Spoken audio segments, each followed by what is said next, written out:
Up next, a young girl witnesses her mother's murder. And you say that she's bleeding all over the place. But for years, the crime goes unsolved. This was somebody that Crystal knew, and probably knew well. A suspect comes forward with an unbelievable tale. And it was just the most bizarre story I'd ever heard in my life. It's completely implausible. But what if the evidence shows he's telling the truth? The DNA come back and DNA doesn't lie.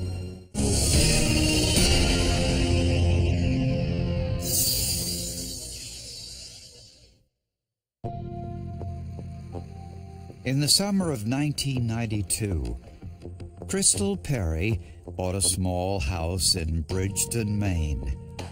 The single mother thought it would be the perfect place to raise her daughter Sarah.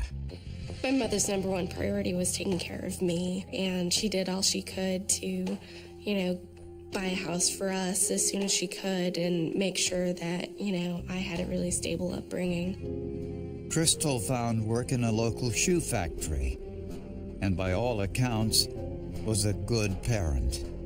Whoever you meet to speak with her, they would say she worked very hard at the local shoe shop, trying to make a better life for she and Sarah. It was a steady, peaceful life. But one night, after 12-year-old Sarah had gone to bed, she heard an argument between her mother and a man. I'm woken right up from sleeping with her saying no as loud as she can in the loudest, most terrified voice that you could ever imagine. Sarah didn't know what to do. She opened her door and looked out, but couldn't see anything. Then she heard a drawer in the kitchen open. I heard silverware clanging against each other. After that, I heard a repetitive banging noise, which I figured was someone killing someone else with a knife. Then the screaming stopped. I realized I have to make contact with the outside world, and I have to do what I can if she has any chance of living. She didn't hear the attacker leave. She wasn't sure if the attacker was still in the house. Incredibly, Sarah risked her own life and left her bedroom to check on her mother. I saw a body on the floor, and I saw a lot of blood. And as I was approaching it, I was hoping that it wasn't her, but pretty sure that it was. Her mother wasn't moving. Sarah tried the phone, but there was no dial tone.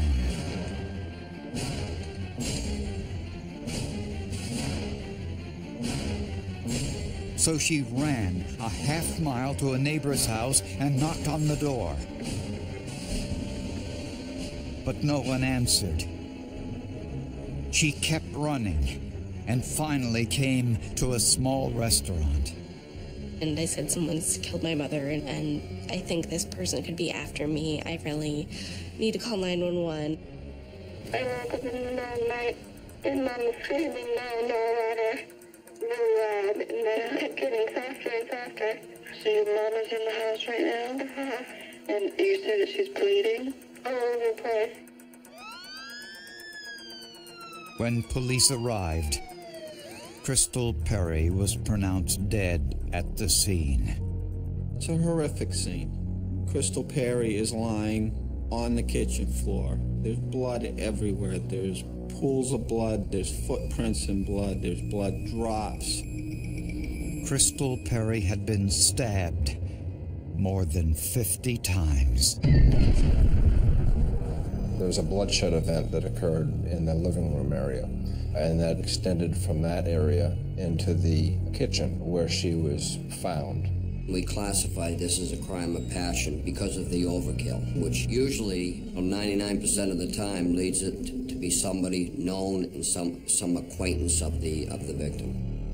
Nothing had been stolen from the house, and there was no forced entry.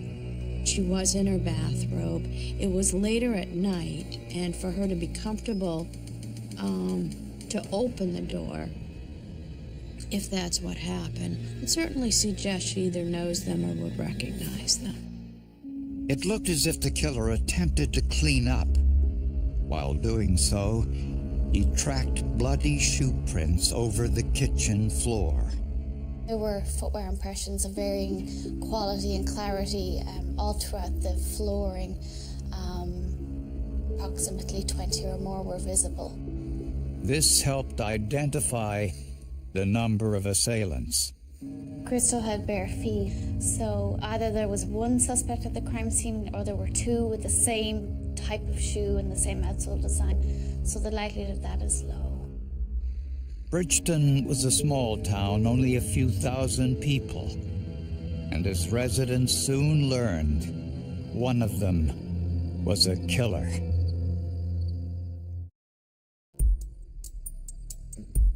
Because Crystal Perry had been stabbed more than 50 times, there was an extraordinary amount of blood at the crime scene. The fingerprints were too soaked in blood to be usable, but blood spatter analysts noticed a series of blood patterns on Crystal's body that were distinctive. What stood out to us was clearly you could see some blood droplets which were on her leg, on her exposed leg. And when we examined the blood droplets, it was consistent with a passive blood drop. Passive blood drops are almost always perfectly circular at the point of impact. They result from blood dripping straight down from a relatively stationary source. And since these drops fell on top of Crystal's body, it could mean only one thing. They did not come from Crystal. There's no way that she would be able to maneuver her body in such a way that blood drops would come down on the side of her legs. This was an event that happened after Crystal Perry was motionless. That led to one conclusion. The killer was hurt during the attack, and his blood dripped onto Crystal's body. Blood is slippery. Blood is consistency of motor oil. Your hand is going to slip down and probably go over the blade, and you're going to get cut. These passive blood drops were also found in the kitchen. There was drips of blood in the sink and on the counter, and appeared that he went to the paper towel dispenser and got some paper towels, because there was no drips coming back towards the body. They were all going towards the sink. Investigators found a shoe in a local store that matched the bloody shoe impression from the crime scene. An Oak Harbor model Danny shoe, so they had an idea of what the shoe of the suspect would look like. At Crystal's autopsy, the medical examiner found evidence of sexual assault and collected biological samples for future comparison. In a search for suspects, police turned to Crystal's ex-husband, Thomas, who lived only 6 miles away. My parents divorced when I was 3 or 4, and I didn't really have a relationship with my father. He was in town, but I didn't know him very well. At the time of the homicide, Crystal and Tom were not getting along. They didn't care for one another. It may well have been over child support issues. Thomas had an alibi for the time of the murder. He was home with his living girlfriend at the time. But Thomas's alibi was problematic. His girlfriend, Joanne Steger, had a run-in with Crystal Perry shortly before the murder. There was no love lost between the two of them. Joanne is jealous of Crystal, and to the point where she had even had a altercation in a local bar one night. Crystal was punched in the eye, and she had a big black eye. They were quickly pulled apart by the bar owners. Joanne is actually charged with assault. Those charges were ultimately dropped, but Thomas and Joanne's alibis for the time of Crystal's murder were now considered suspect. Joanne's alibi was Tom, And Tom's alibi was Joanne. Police weren't the only ones who thought Joanne might be responsible. Somebody was always calling saying Joanne's involved. And I'm not saying that she's a girl that could commit murder, but she was a tough girl. But Crystal Perry's daughter, Sarah, identified another possible suspect. On the night of her mother's murder, Sarah said she thought she recognized the man she heard arguing with her mother. It was her mother's boyfriend, 19-year-old Dennis Butler. Sarah said she'd seen Dennis get angry in the past. I had seen him go from being irritated to being pretty angry very quickly. Dennis and Crystal had a volatile relationship. Clearly, there would be some hurdles with her being 30 and Dennis being 19. Crystal says to a co-worker that there was an incident involving her where Dennis and her got into a fight, and during the fight, it was a verbal fight, and he had showed a knife and made a threat to kill her. When questioned by police, Dennis denied he was at Crystal's home that night. He said he was at his parents' house. His folks had no idea whether he was there or not. Dennis offered to take a polygraph examination to clear his name. Twice he took the test, and he failed both times. Everything pointed to him. Everything. And, I mean, the more we got into it, the more fingers began to point at him.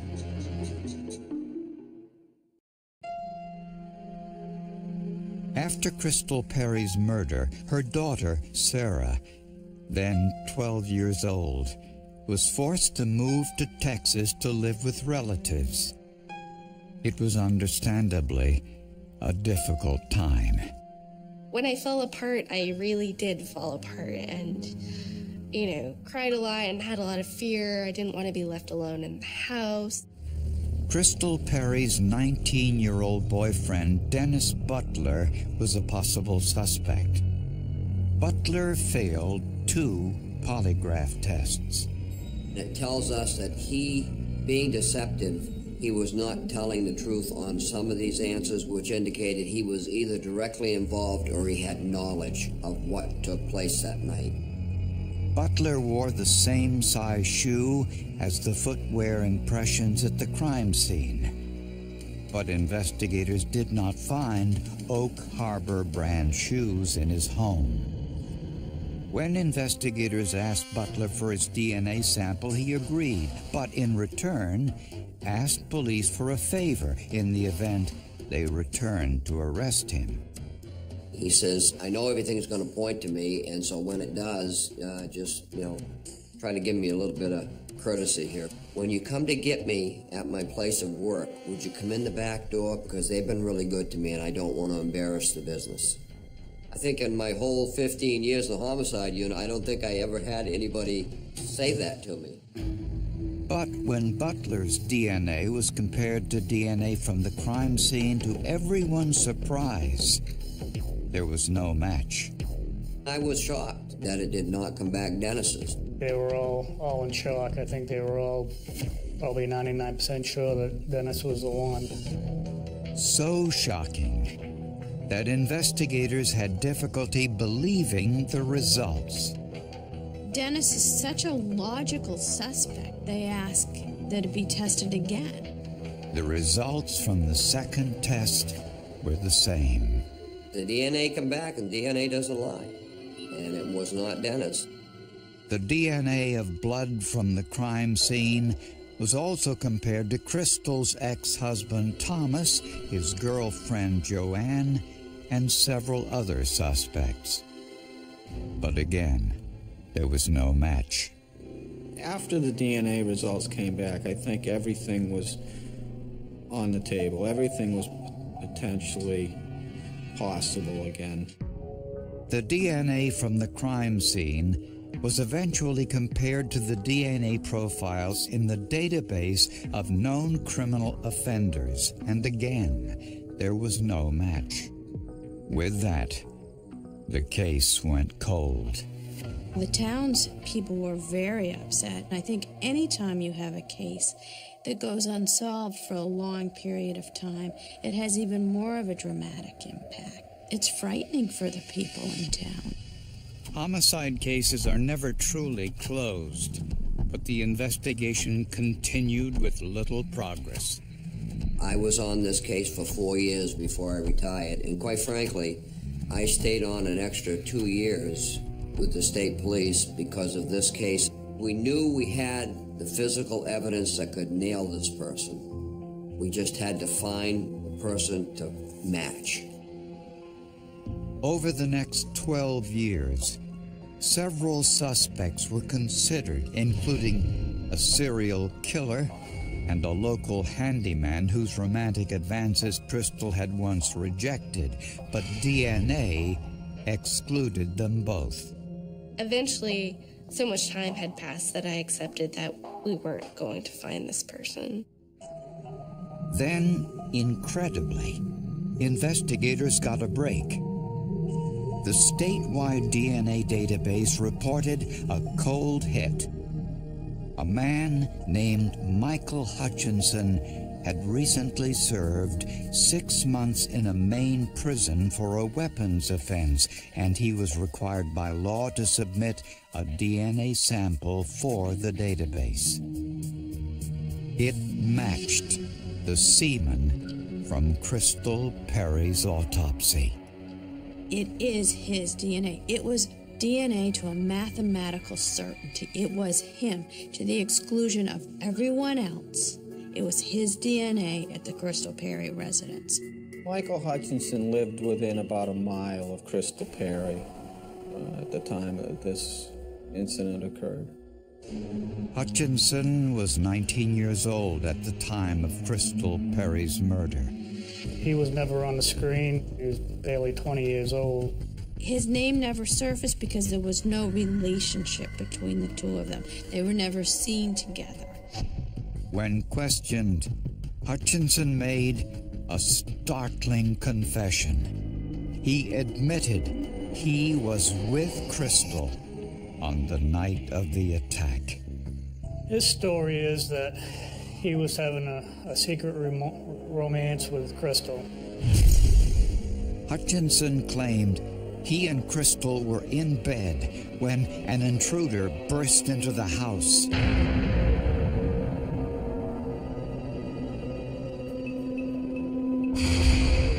He confronted the man in the kitchen, but was knocked unconscious. He then wakes up, sees the man over Crystal, stabbing her, and he runs out the door. Did police find a possible witness to the crime, or had they found the killer?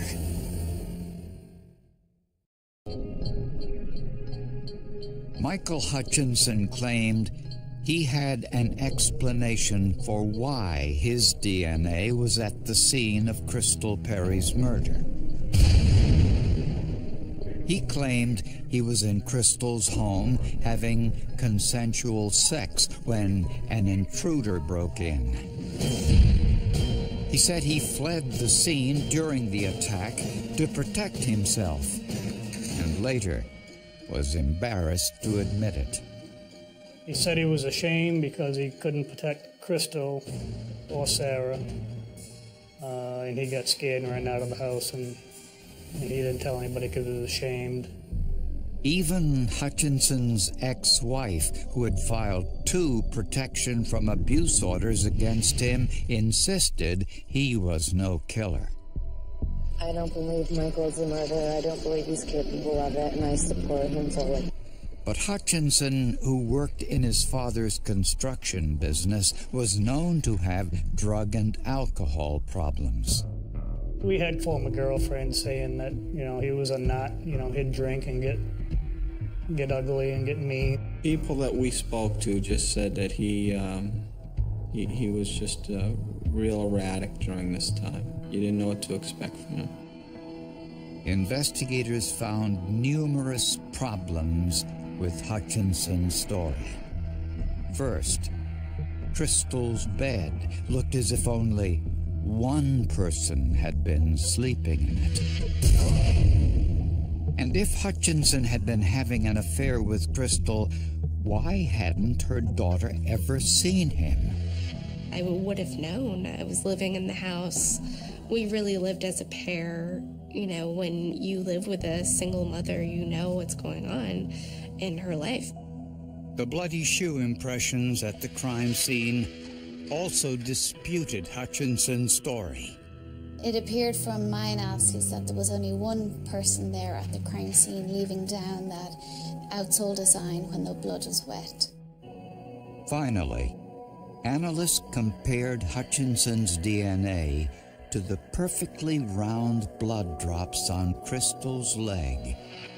DNA tests proved this was Hutchinson's blood. And what that drop told us was that Crystal was on the floor. She was motionless, probably lifeless by the time, and the person is dripping blood onto her body. So the blood was dripped onto her after she was deceased. Michael Hutchinson was arrested and charged with first-degree murder. Prosecutors believe Hutchinson may have been high on drugs on the night of the murder. They also suspect Hutchinson and Crystal knew one another casually since it was a small town. Prosecutors believe he knocked on Crystal's door and used a ruse to get inside, saying he had car trouble or asking to use the phone.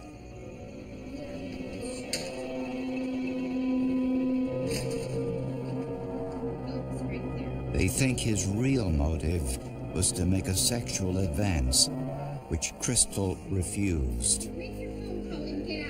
There was a fight. The evidence suggests Hutchinson used a knife, sexually assaulted Crystal, then stabbed her to death. At some point, he cut his hand. His blood dripped on the Crystal's leg in perfect circles, proof he was standing over her and was not running away as he claimed.